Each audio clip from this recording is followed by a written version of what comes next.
Hello and welcome for another episode of this season of Try This on Wisp Sports. I'm your host, Dr. Kirstin Lauritzen, and we've had a great training week. I wanted to talk about a fun story. I have a very good story to start off with today about from this past weekend. I finally feel like I'm like getting back to normal. Like I had a really great training week. I think it took me, it's October. It took me, and then my last running race was at the end of August. So yeah, it took me 6 weeks to finally feel like after all of that, I'm starting to kind of get back to like pre-Ironman training feels, which is really good that it's popped up now, because I am just about, I think so December 5th is the Palm Springs Ironman, half Ironman. So that's like 5 weeks-ish away, 5 to 6 weeks. So I'm really happy that things are starting to get back to normal. So we're getting ready to really ramp up some of that training, get some good weeks in here of some solid improvements, hopefully. And then, gosh, we'll head into a taper not too long from now. So today's story to start off about this training week is about my weekend bike ride. So Saturday I went for a swim. I swim for about usually an hour and a half on Saturdays with my swim team. We did about 3,000 to 3,500 meters, I think. So it's a pretty solid swim. I think the workout itself was 4,000 meters, but I never quite finished the whole thing because the other people in other lanes are way faster. So we always have like the people in my lanes usually have like slightly adjusted timing. So we never quite finished the full training block to keep up with the rest of the practice. But so we probably swam about anywhere between 3,000 to 3,500 meters. So then I had promised my friend who I got into training for Ironmans, it'll be his first half Ironman in December. And I got him into this. So he was asking me if I wanted to go and train this weekend. And he said that it looked like it was going to be great weather. And I said, okay. So I said, yeah, like I'll go out for a bike ride with you. So Saturday comes around and I'm looking out the window and it's pouring down rain. And I was like, where is this good weather that you spoke of? And, anyway, my husband looked out the window and he was like, I'm not really thrilled with the idea of you going bike riding today. I was already hesitant because I don't really like to train in the rain. And if I have an indoor trainer, usually I'm going to use that if the weather isn't really ideal outside. But I had promised my friend that I would go. So, I kind of looked outside and then I was like, well, we live kind of up in the hills almost. And they live more towards down in the valley, and their weather is usually a little bit different than where we are. So I was like, and I asked him, I was like, so how's the weather out there? It's a little bit better. And he said, yeah, I mean, it's sprinkling. It's not quite as bad. And he said where we were going would be raining less. And so I was like, okay, I guess we'll go and play this by ear. But, the biggest issue and concern was that, with wet roads, it's slippery. And my husband's complaint was he didn't want to see me get injured and then have to listen to me complain about knee pain for the next, 4 to 6 weeks and not being able to train. So, I mean, that's fair.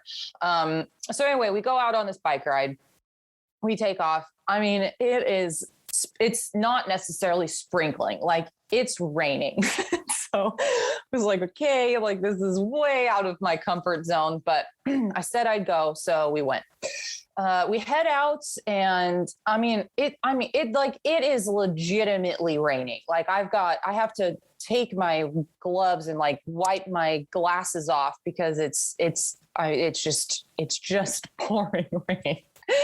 And, so I mean, for the most part, it was actually quite an enjoyable ride. It was about 40-ish miles. We head out. I mean, it was great. I mean, it was rolling hills. It was backcountry roads. So there weren't a whole ton of people out there. And it was really nice to get out on my bike.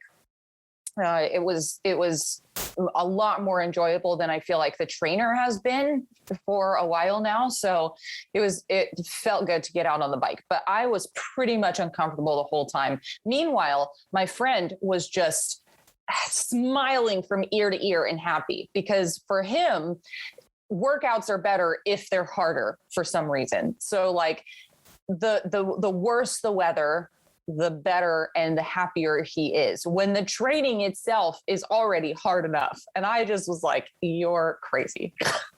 So anyway, we get back and they had just moved home. So they were still kind of like figuring out their whole scenario or whatever. We get back and his wife had taken off to go do something else. And we pull up to the driveway and he goes, this could be a problem. Meanwhile, our feet are numb because your feet are totally soaked and it's cold. And we're completely soaked after a 2.5 hour bike ride. And he goes, I forgot to grab a key. And I looked at him and I was like, you did what? And so he walks up to all the doors and is like, yeah, those are all locked. And I was like, oh my God. What are we going to do? So our friends live about a mile, and our other friends live about a mile down that same road. So we hop back on our bikes after getting, kind of somewhat cooled down. And that did not feel good. I mean, it was just like cold to the bone, right? So we drive up, or we bike up to my friend's house, or to our friend's house, and drop our bikes, at their garage and head into their house. And we're like, hey, can we take refuge with you? And meanwhile, we look like wet rats, right? Like just completely soaked from head to toe. Our socks are completely soaked. And so we stood by their fire. Meanwhile, while we're waiting for my friend's wife to come home, and just basically tried to dry off by their fire. It was quite a funny situation. And finally his wife did come back. And so then we hopped back on the bikes for another mile ride back to their house so that I could go home. And it was just a funny thing because I first off, memories are great. And that's one of the things that happens when you go out and train with friends and with people, other than when you're training by yourself. And it is one thing that I really sort of appreciated about the whole thing, was just that even though I was like pretty uncomfortable the entire time, it was just great to be able to like train with somebody and then have that like, it'll be a funny thing to laugh about for a long time. So yeah, that was my training this weekend. Had a great run the next day, just overall feeling so much better. And I'm so thankful that I'm starting to feel recovered from all of the things that I did this summer. So overall, really great week. And I'm looking forward to training this week. And I'm hoping that it will feel as good as last week. So, main set, what are we going to talk about today? We are going to talk about how to prepare for your next training block or cycle, because I know that a lot of racing is winding down for triathlon. And there will maybe be some smaller races sprinkled throughout the winter, but for the most part, people are done and headed into either an off season or just about getting ready to maybe start thinking about heading into a new training block for races next year. So I want to talk about some things that you can do now to make sure that your body's ready to go, especially if you dealt with some like injuries or illnesses or things that just kind of threw you off in the past year. This would be a really good time to look at preparing your body for the next round of training coming up. So here's kind of something to think about.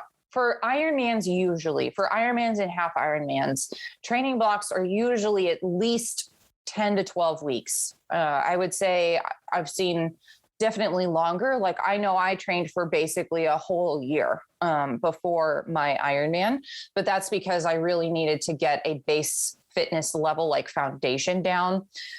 I know for a lot of people who have done half Ironmans and Ironmans before that already have that sort of like base fitness, they can pretty much go into a 10 to 12 week fitness block and or training block, and they already have that foundation set. So that's just kind of, ramping up, getting them back into being prepared for that full Ironman or half marathon. For marathons and half marathons, I've definitely seen training blocks anywhere from like 4 to 6 weeks to 10 to 12 weeks, but it just sort of depends on where you're at. So before you head into those 10 to 12 week or 8 to 12 weeks training blocks, there's some things that I think are important to first keep in mind. And then at the end of this episode, we will also talk about which tests you can think about running that will kind of help you figure out where your body's at. So a few things to keep in mind before you head into those training blocks. If this is your first marathon or Ironman, setting that goal first off is critical. But I also think that understanding what will be sacrificed is something that's important. So I know that we have a lot of people that listen to this that are already seasoned Ironman athletes or triathlete athletes. Like I know we have a lot of those, but if this is one of your first ones, the thing that I think that I struggled with a lot is that it does take a lot of time, right? Like it's not as much time. And that's why for a lot of these episodes, I've talked about the training that I've been doing each week, because I think it's important to realize that it's not that there's not that much training that has to be done each week, especially on weekdays. You can obviously do more, but it's not that bad as far as like on the training schedule. However, there are things that may need to be sacrificed along the way. Like it's going to take time, right? And also, for example, I'm training for at least for like getting my swims in because I really want to be with a team and because I want to have a coach that's there that can help me with technique and things like that. I get up at 4:30 in the morning to go swim on 4 days a week, and that means that I have to go to bed earlier. And that isn't always the easiest, right? So it changes things, as far as that goes. And this past year, I took on, I didn't intend to. I had a couple of extra club things that I do that I was president of that club from 2020 to 2021. And that aligned exactly with my training for an Ironman. I wasn't actually supposed to be president of that club until actually this coming year. But the person before me wasn't able to do it. And I really was a little bit frustrated with that situation just because, it just was so much on my plate. So I would say that it's pretty important to kind of recognize what are your obligations and what are all the things that you have going on, and really evaluate what sort of load training for these kinds of events will have on your schedule, and see if there's anything that you can sort of adjust. Also knowing that it can be hard on your family and friends as well. So if that's something that you need to keep in mind, it would be good to make sure that you are on the same page with your family too. The other thing is know your health markers before you start. So this is what we're going to talk about in the second part of this episode, but just because you're dealing with some health concerns doesn't necessarily mean you can't train and that you can't do an Ironman. But I think it would be really good to adjust our expectations accordingly. So in other words, like, let's say you're dealing with an injury, let's say you're dealing with some knee pain, or let's say maybe you've got some gut bloating, some things that maybe or other health concerns like arthritis or some general kind of things that are signs that you're like, your body's not necessarily super happy, right? Not necessarily unhealthy, but it's just not super happy, right? What I would suggest is sort of taking the approach of, okay, I'm going to start training, but I'm going to give myself maybe a year to get to Ironman ready versus 10 to 12 weeks, adjusting accordingly, right? Because in order for you to potentially get to that, that spot where you're ready to go for that Ironman, it just might take a little bit longer. Like you might need more of a mild training plan versus one that's just trying to get you fit as fast as possible. I hope that makes sense. But this also helps, make sure that you stay healthy throughout your training and you don't end up more sick or sick more often or injured, right? Or further injured. That's the whole reason why adjusting accordingly makes the most sense. Not trying to do a 10 to 12 week hardest training plan that you can possibly imagine to get ready for something when, you could take a little bit longer and ease the stress and the load on your system so that it just is spread out over time and you can go into race day healthy and fit versus fatigued and breaking down, right? So that's the whole point of that. So we're going to talk about what health markers to look for in just a little bit. But some other things to think about too is also be prepared to ramp up your nutrition as you go. One of the things that I think catches people up a little bit is that, for some people that you just don't eat, they just don't eat enough in their day. And so to accommodate for the amount of training and the load and the stress that's on the body. So be prepared to ramp that up as you get deeper and deeper into your training block. When there's such a load on the system, you do need to make sure that you're eating enough. And there's a couple of reasons for that, which we're actually going to talk about later. But it is really critical that you try to get the majority of everything that you need as far as like vitamins, minerals, all those things from food, protein, all the things. But try to, making sure that you're committed to getting your nutrition on point during that training block is really critical. The other thing is to work on scheduling in sleep and then also figuring out an efficient hydration strategy that works and that will work for you, because that's one of the things I struggle with a lot is making sure that I'm drinking enough water every day. Just because I don't actually know why. I think part of it is that I don't really like to have to go to the bathroom a lot.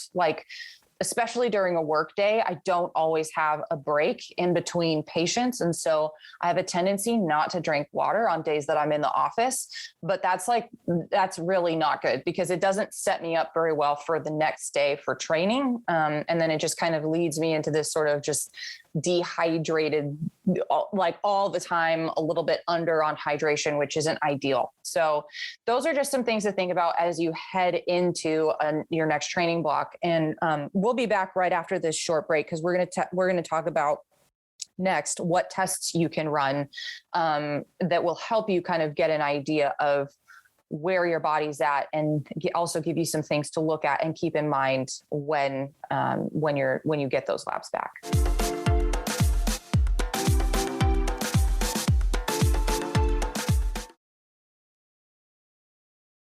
So what tests should you run before you head into that training block? So first off, you can get general labs from your physician, your primary care practitioner. You can go in and say, hey, I'm about to start training for this. And I just want to make sure that things all look good. And I want to make sure that I'm ready to go. Can you order some standard labs for just a standard health checkup? So what you want is to see if they'll get you a chem panel and then a complete blood count. So those two will be just your standard labs that most doctors will run. And you can ask for them to also make sure that both your total iron and free ferritin is what would ask for, but you want to make sure that your iron levels are good, and you'll probably need to ask for that on top of the chem panel and CBC. And then you also want to ask for vitamin D levels, and then also for them to run a CRP, so C-reactive protein. All of those are they're basically standard labs that you can ask for and have them run for you. And the information that comes back on those can usually give you a pretty good idea of where your health is at. So that's one place to start. And we'll talk about some specifics. So like with those basic labs, you can determine, especially for like if iron levels, I would say vary quite a lot. So I would say that sort of depends on the doctor who reads them. And, if you have symptoms of low iron and you have low iron on your labs, then it's probably low iron. That's part of the issue, right? But if you don't have symptoms and your iron is kind of in the normal range, then I would leave it at that. But iron, the range of what is like a good range is like quite large. So anyway, again, it depends on the doctor that reads it. But for something like vitamin D, again, that range is very large, from like 30 to 100 nanograms per milliliter. But where we really want it, because it's optimal, is between 50 and 80. So you can read your lab and you can see, is that number between 50 and 80? And if it isn't, then I want you to keep some things in mind. So like if it's lower than 50, you need to take some vitamin D and get it up into the 50 to 80 range. If it's higher, and especially if it's higher than 100, if you are taking supplemental vitamin D, you need to stop taking supplemental vitamin D, because vitamin D levels that are at a higher range can actually it can inhibit your immune system, right? So too much vitamin D can somewhat more or less tank your immune system, but not having enough vitamin D can be you need that vitamin D in order to have the immune system functioning well. Hopefully that makes sense. But yeah, you do not want to have too much vitamin D. You just want to be in that optimal range between 50 and 80, which is why getting testing is really important. And that is something that you can absolutely get through your general physician, your practitioner, whatever, and use your insurance in most cases. Also, if you have higher levels of C-reactive protein is also called CRP, is a very, if those levels are high, then you have higher inflammation in your body. So it's a great marker of that. But CRP is only one derivative of interleukin-6, basically, which is a type of cytokine that is a inflammatory marker. But you have a ton of other inflammatory markers. So just because, like, let's say CRP is low, but you have like all sorts of like different types of signs that inflammation is high in the body, like maybe brain fog or bloating or abdominal pain, like from your gut. If you have really awful periods, like menstrual cycles, like cramping, clotting, stuff like that. If you have so if you have joint pain all over, or just like super achy muscles, those can all be signs that there is some inflammation happening in the body. And even if CRP is low, it doesn't necessarily mean that you don't have inflammation. It's just that marker is only testing for one piece of it. But if CRP is high or higher, then you know that the body is trying to mop up quite a bit of inflammation, and it might need some support there. So that's really important to know as you head into a training block, right? So another option with these labs is if you don't have a general PCP, or if you don't have insurance or something like that, or you just don't even want to fuss with that, Another option would be a company called Inside Tracker, which has labs like these standard labs available, and they specifically work with athletes. You can order them yourself, which is great. So you bypass basically the need for a physician. And the best part too is you can have those labs sent to your coach or to a physician you work with like me, and they can see what comes back. It's a great lab and it's a really great option. And as I said, you can get pretty much all of the stuff that I mentioned pretty standard on that lab. So those are just some things to keep in mind as far as testing goes. The other thing that you also want to think about is that the reason why you want to make sure that you have all of those inflammatory markers, those vitamin levels, all of those things kind of under check before you head into training is because we don't really want to be supplementing. So like even your multivitamin, multi-mineral, stuff like that, we want to keep that low when you're in the bulk of your training cycle. Okay. So a multivitamin, multi-mineral, stuff like that is a very good thing to have on hand for like everyday life, general health type ordeal. But when you head into a specific training block, what we're trying to do is get those adaptations to exercise, right? To that training. What I mean by that is we're trying to gain speed.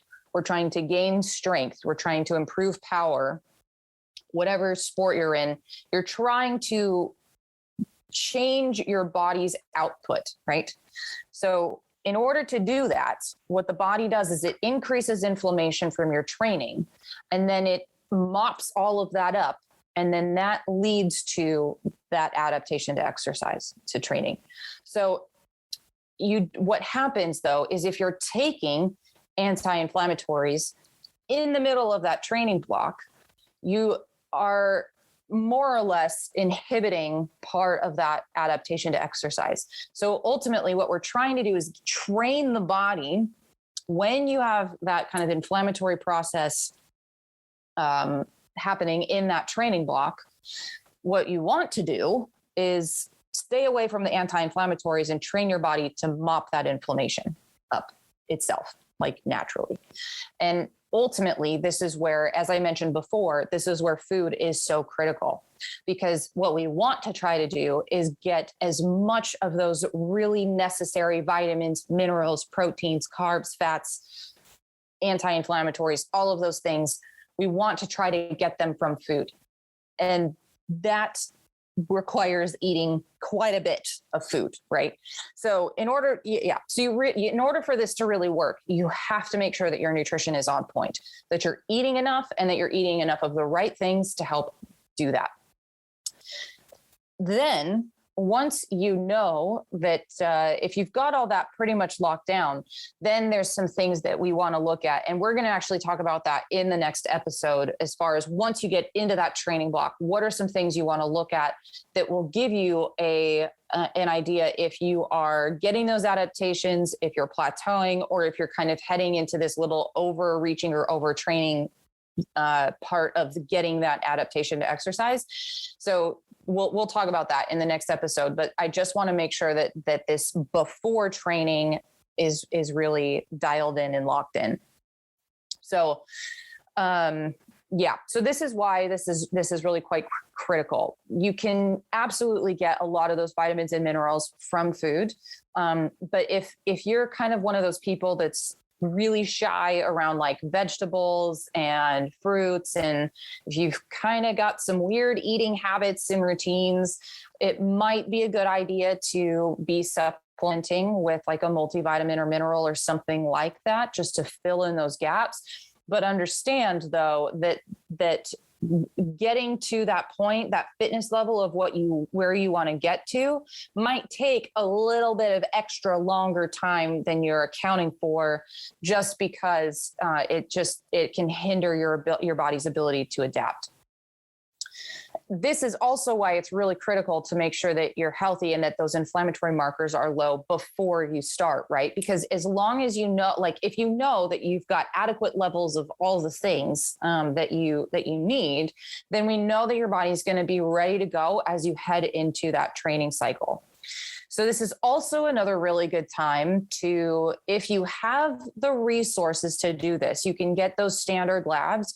And this is also a really good time to get something like a gut panel, to get so checking to see how your GI tract is working. So this is like a standard panel that I would run on any of like my pro or elite athletes. This is what we do. We get that CRP, vitamin D, iron, chem panel, CBC count. So we get that standard lab run.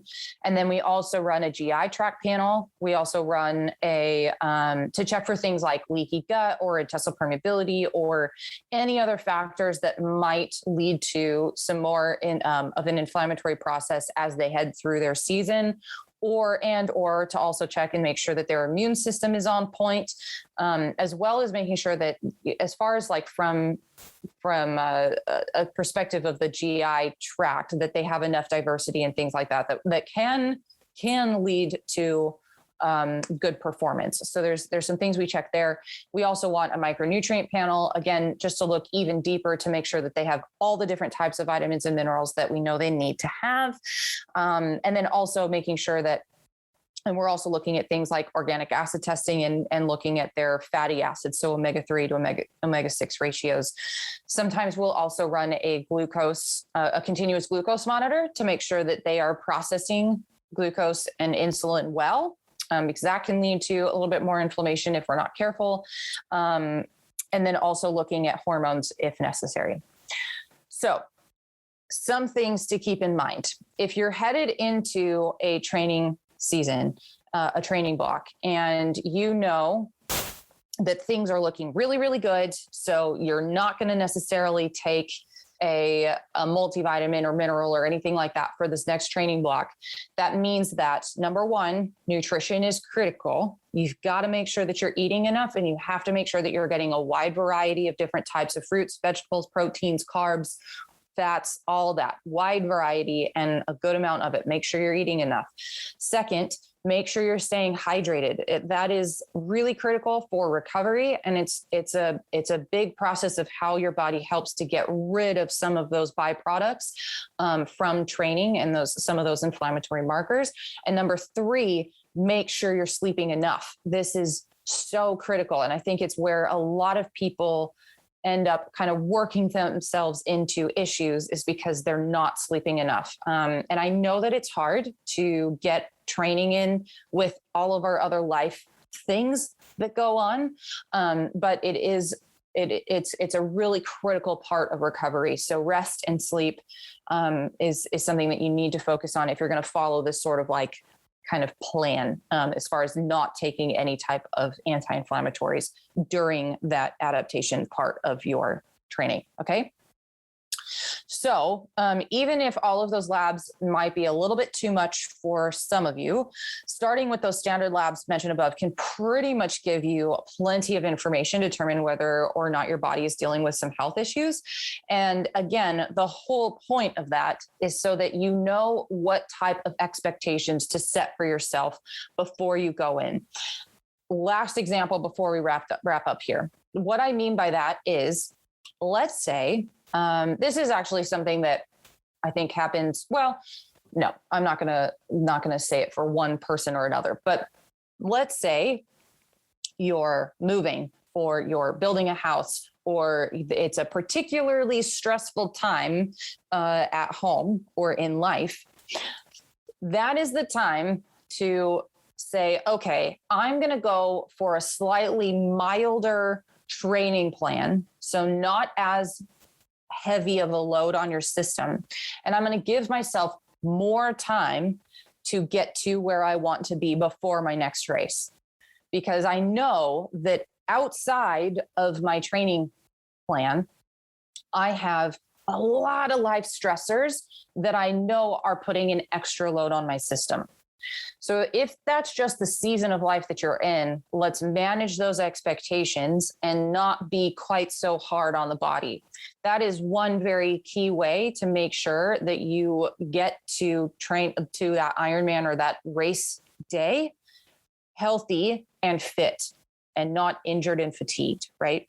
So, but if you also know that your body's on track, you're feeling good, life stressors are somewhat minimal within reason, then you know that you can head into this next training block and really give it some good, solid efforts, and maybe put a little bit more load on your system to try to get to those adaptations of where you want to be a little bit quicker. And that's the idea of how you use all of this to help get that performance that you're looking for, right? So in the next episode, what we're going to talk about is when you get through that adaptation phase, you'll usually see something like a plateau. So you'll see some of your training markers kind of start to flatten off and you kind of feel like you're at the same standard level. There's a point where the body will go into a bit of an what we call overreaching. That's where essentially what's happened is your body has done this, it's been managing that inflammation for a while, but now that inflammation is getting a little bit too high that the body just doesn't have enough in order to be able to mop all of that up. So we'll talk about what are some of the things that you can do when that happens and some of the ways that you can see if that's happening. And that is the exact time that you want to make sure you get a couple of these standard labs run again to make sure that's where you're at. And if that is where you're at, then there's some things that you want to do at that time to help correct that so that you can continue going up into those adaptations again, right? So we'll talk about that in the next episode. And yeah, that's our episode for now. So thank you so much for listening. I hope that was helpful. And I hope that kind of explains some of the things that you can do and some of the ways to really think about how your health and the health of your body really impacts can impact your training season. Make sure to follow Wisp Sports on all social media channels, and also make sure to share this episode with anyone you think may love it. You know what would be really awesome too is if you left us a review. You can do that in several of the different podcast apps, and it really helps us get this podcast out to other people. You can also follow me at Dr. Kirstin on Facebook and Instagram, and also at drkirstin.com. If you'd like to reach us with any comments or questions about this episode, or if you have anything that you would like us to talk about in the future, you can do that at info@wispsports.com. And you can always leave a direct message with either of us over on social media as well. Thank you so much for listening, and I will be back next week. Take care.